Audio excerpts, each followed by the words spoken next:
fish sa flood control. Example, Zaldico. So may mga ganito na pong lumalabas na reasoning from lawmakers na parang nagagamit din yung flood control issue on the issue of impeachment. So ano po ang pananaw dito ng Malacanang? Kung yun po ang kanyang opinyon, hindi natin pwedeng pigilan kung ano man ang opinyon ni Congressman Toby Tiangco.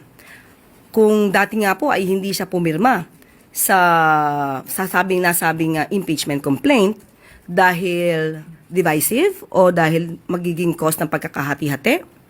At ngayon naman po ay iba na ang kanyang dahilan. Ito daw ay dahil sa kung walang maipapakulong na big fish.